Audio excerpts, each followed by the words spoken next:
السلام علیکم۔ آج منگل ہے، جولائی کی 13 تاریخ۔ پاکستان میں اس وقت شام کے 7، بھارت میں 7:30 اور یہاں ہمارے اسٹوڈیوز کی گھڑیوں میں صبح کے 10 بج رہے ہیں۔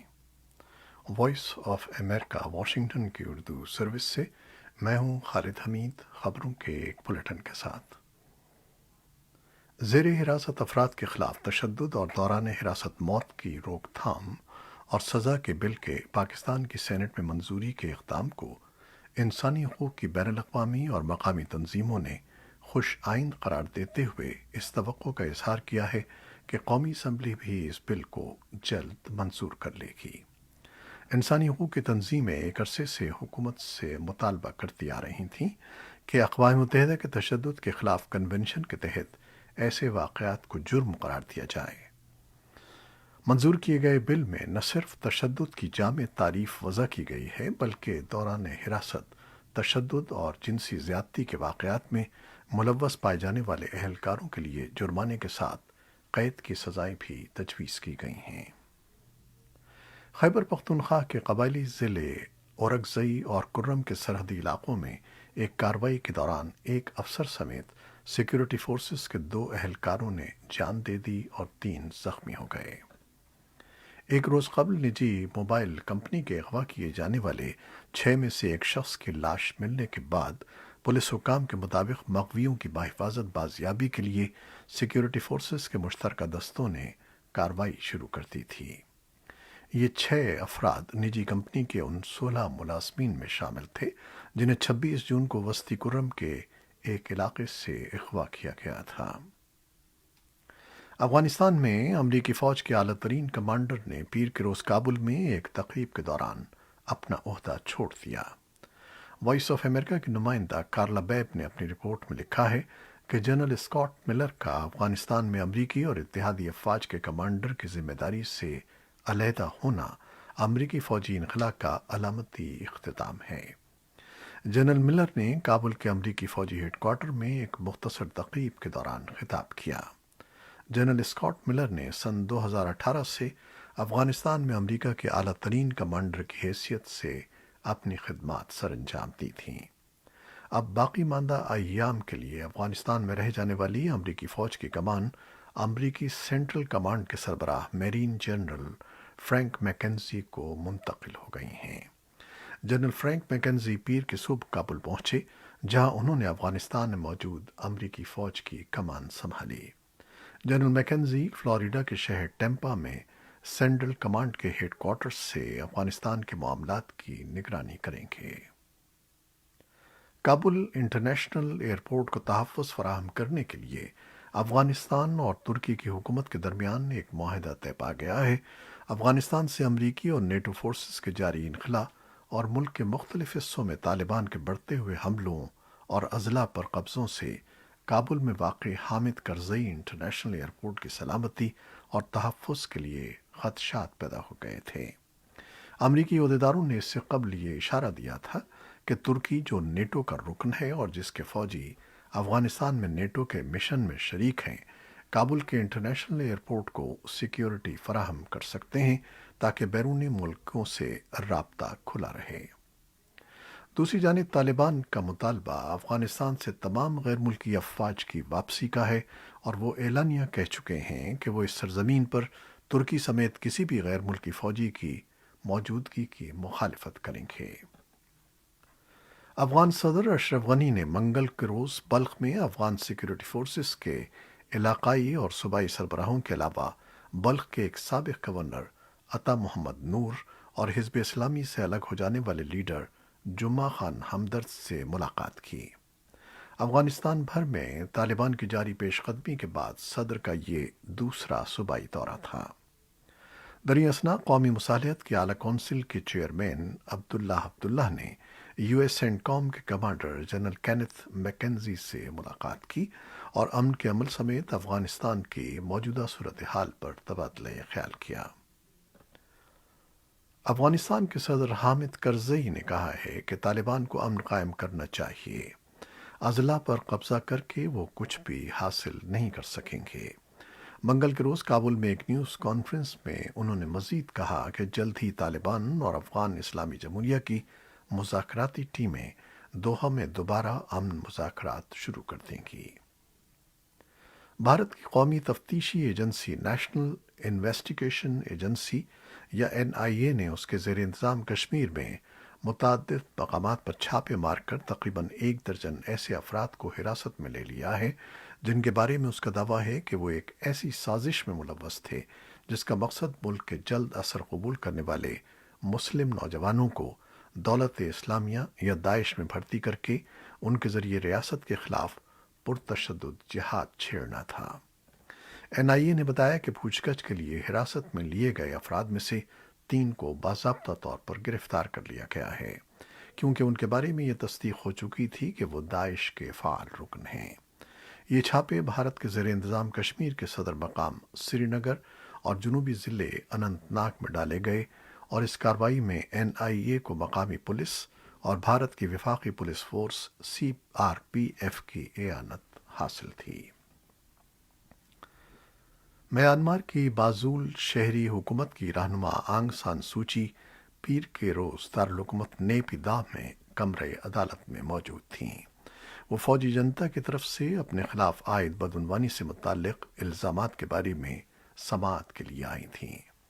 معزول صدر یو ون منٹ کے خلاف ڈیزاسٹر مینجمنٹ قانون کی خلاف ورزی کرنے کے الزامات پر بھی سماعت ہوئی۔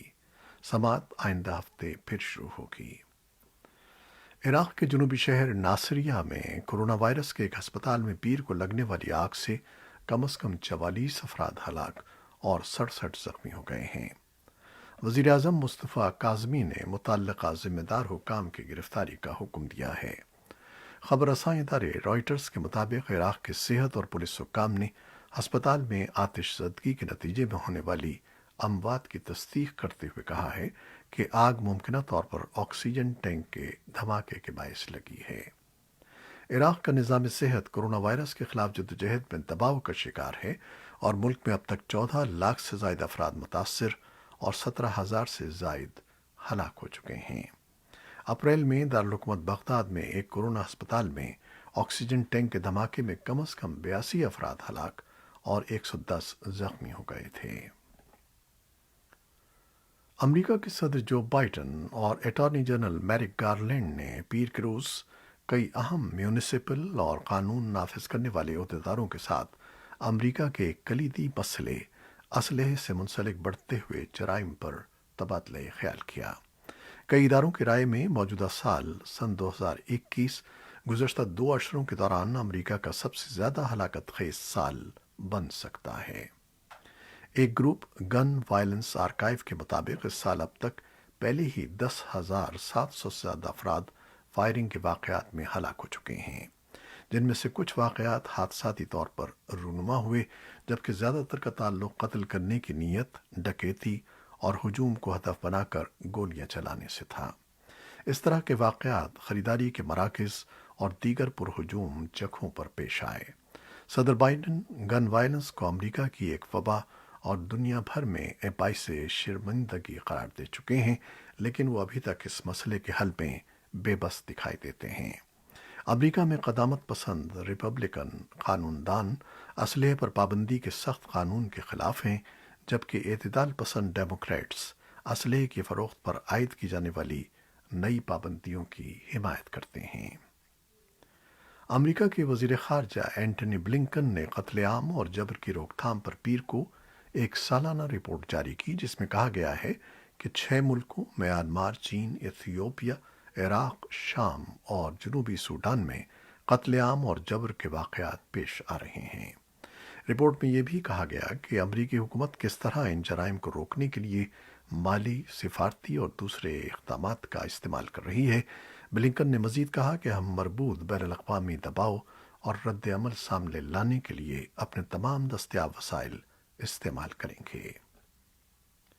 امریکی بحریہ نے چین کے ان دعووں کو مسترد کر دیا ہے جن میں کہا گیا تھا کہ پیر کے روز جنوبی بحیرہ چین کے متنازع پارسل جزیرے سے گزرنے والے ایک امریکی بحری جنگی بیڑے کو وہاں سے ہٹنے پر مجبور کیا گیا۔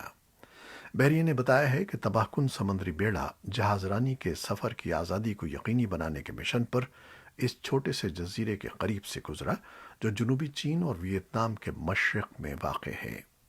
بحریہ نے ایک بیان میں کہا کہ اس کارروائی کا مقصد چین، تائیوان اور ویتنام کی جانب سے آزادانہ سفر میں عائد کی جانے والی غیر قانونی پابندیوں کو چیلنج کرنا تھا۔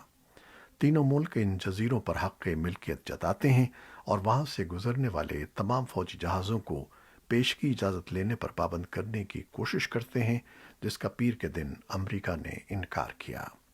امریکی بحریہ نے کہا کہ جنوبی بحیرہ چین کے پانیوں میں اس طرح کے دعوے سمندروں میں آزادانہ سفر کے لیے شدید خطرے کا باعث ہیں، جس میں جہاز رانی، فضائی حدود، آزاد تجارت اور بغیر روک ٹوک کے کاروبار سے متعلق دعوے شامل ہیں۔ بیان میں کہا گیا ہے کہ بین الاقوامی برادری کے کسی رکن کو دھمکانے یا کسی کے حقوق اور آزادی سلب کرنے کا کوئی اختیار نہیں ہے۔ رائٹرز کی ایک خبر کے مطابق چین کے اہلکاروں نے پیر کے دن اسے اشتعال انگیزی قرار دیتے ہوئے امریکہ پر زور دیا کہ ایسی کارروائی بند کی جائے۔ اور اب کرونا وائرس سے متعلق خبریں۔ پاکستان میں کرونا وبا سے نمٹنے کے لیے سرگرم ادارے national command and operation centre NCOC کے سربراہ اسد عمر کا کہنا ہے کہ ملک میں پیر کو پہلی بار ویکسین کی 5,25,000 خوراکیں لگائی گئی ہیں۔ پاکستان میں گزشتہ 24 گھنٹوں کے دوران کرونا وائرس کے 1,590 نئے کیسز کی تصدیق کی گئی ہے۔ ملک میں پچھلے 24 گھنٹوں کے دوران کورونا سے مزید 21 اموات ہوئی ہیں۔ پاکستان میں کورونا سے اب تک 9,76,867 افراد متاثر ہو چکے ہیں، جبکہ وائرس سے اموات کی مجموعی تعداد 22,618 ہے۔ بھارت میں گزشتہ 24 گھنٹوں کے دوران کورونا سے مزید 31,443 افراد متاثر ہوئے ہیں۔ وزارت صحت کے اعداد و شمار کے مطابق ملک میں کورونا وائرس سے ہلاک افراد کی تعداد میں 2020 کا اضافہ ہوا ہے۔ ملک میں گزشتہ 24 گھنٹوں میں 49,007 افراد صحت یاب بھی ہوئے ہیں۔ بھارت میں کورونا وائرس سے اب تک 3,09,07,282 افراد متاثر ہو چکے ہیں، جبکہ وائرس سے ہونے والی اموات کی مجموعی تعداد 4,10,784 ہے۔ دواساز کمپنی فائزر کے نمائندوں نے پیر کے روز امریکی ادارے فوڈ اینڈ ڈرگ ایڈمنسٹریشن کے حکام سے کورونا ویکسین کے لوگوں کو اضافی تیسری خوراک لگانے کی اجازت لینے کے معاملے پر بات چیت کی ہے۔ فائزر کمپنی کے مطابق اس کی تیار کردہ ویکسین کی 2 خوراکوں کو دیے جانے کے 12 ماہ کے اندر تیسری خوراک بوسٹر کا کام کرتی ہے، اور یہ کہ تیسری خوراک لوگوں کی قوت مدافعت کو مزید تقویت دے گی۔ حالیہ دنوں میں صدر جو بائیڈن کے ایک مشیر نے اس تجویز کے متعلق کہا ہے کہ عین ممکن ہے کہ کورونا وائرس کے خلاف جنگ میں لوگوں کو تیسری خوراک دینے کی ضرورت پڑے۔ تازہ ترین اعداد و شمار کے مطابق اب تک امریکہ کے 48% عوام کو کورونا ویکسین کی دونوں خوراکیں لگائی جا چکی ہیں، لیکن چیلنج یہ ہے کہ ملک کے کچھ حصوں میں ابھی تک ویکسین لگوانے کی شرح بہت کم ہے، اور انہی علاقوں میں کورونا وائرس کی انتہائی متعدی ڈیلٹا قسم تیزی سے پھیل رہی ہے۔ عالمی ادارہ صحت نے پیر کے روز خبر دی ہے کہ کووڈ-19 کے کیسز کی تعداد میں مسلسل چوتھے ہفتے عالمی سطح پر اضافہ ہوا ہے، اور 10 ہفتوں تک کمی کے بعد اموات کی تعداد میں اضافہ ہوا ہے، جس کی زیادہ تر وجہ ڈیلٹا ویرینٹ تھا، جس کی اب 104 ملکوں سے موجودگی کی خبر ملی ہے۔ انڈونیشیا میں کورونا وائرس کے کیسز سے تیزی میں اضافہ دیکھنے میں آ رہا ہے، جہاں پیر کو 40,427 نئے کیسز رپورٹ ہوئے ہیں۔ خبر رساں ادارے رائٹرز کے مطابق انڈونیشیا میں گزشتہ 24 گھنٹوں کے دوران 891 افراد ہلاک ہو چکے ہیں۔ اقوام متحدہ نے پیر کے روز کہا کہ کووڈ-19 کی وبا کے بیشتر اثرات کی وجہ سے سن 2020 میں خوراک تک رسائی میں رکاوٹ کے باعث دنیا بھر میں بھوک میں نمایاں اضافہ ہوا ہے۔ عالمی ادارہ خوراک کے چیف اکانومسٹ عارف حسین نے کہا کہ صرف 1 سال میں شدید بھوک کی لپیٹ میں آنے والے لوگوں کی تعداد میں گزشتہ پورے 5 سال کی تعداد کے مقابلے میں زیادہ اضافہ ہوا ہے۔